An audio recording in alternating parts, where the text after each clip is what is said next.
first, I mean, to kind of have your final tune-up to go the way that it did, how did it feel for you out there? Yeah, sorry, I apologize for my voice, but overall it was definitely better than it has been. Slider was definitely better. I threw some bad ones too, but overall the consistency was better with it. Got some swings and misses tonight finally on it, and fastball command was better too. So overall, definitely a good step forward for me, and yeah, it's time to go. Yeah, no, it's no secret that the pitch clock has been an adjustment, but can you kind of just take us into some of the conversations you were having with the umpire, some of those adjustments you kind of had to make there? How fast was that game today? Yeah, it was nuts.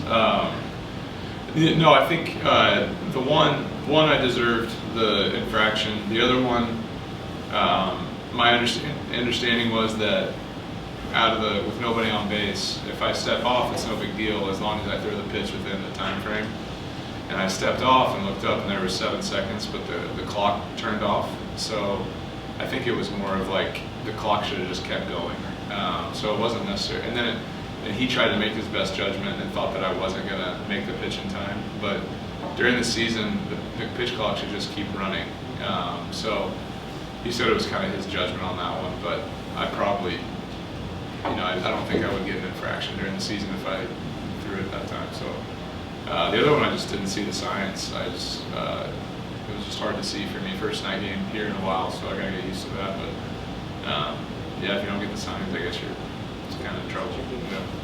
So with no runners on, you step off. The clock needs to keep counting down. So I understand. Yeah. How are we going to have awkward situations? Is the sort of nature of the beast? There are going to be some awkward moments even during the regular season, likely.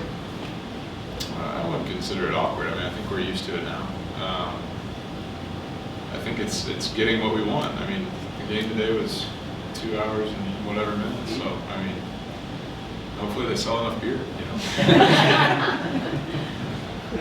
Well, I'm curious about. I was talking to one of the Angel relief pitchers earlier, and he was saying that the moment for him that's going to be interesting is like when you're in a key moment late in the game, and you're more deliberate. You're thinking. Have you thought about what that might be like? Yeah, I mean, it's going to be the same. It's just going to be more frustrating when you get an infraction in a big moment. So, yeah, I mean, you don't want playoff games decided by that. You don't want big important games down the stretch decided. You don't want any game decided by that. So, I don't think we're going to get any grace though. So we just got to figure it out. Does your breaking stuff typically play a little bit better when you got Arizona back here? I don't like to use that as an excuse. I think you should be able to throw anything anywhere, maybe with the exception that Colorado's probably a little bit different, but it's no secret. It's good to pitch here for sure. Do you think the fans are going to start getting here a little earlier? Yeah, they're going to get here in like the 6th inning. No, I don't really notice that. Everybody says that about Dodger fans, but I feel like it's pretty well packed by game time. And obviously there's traffic and stuff, but I feel like our stadium's pretty filled for the most part.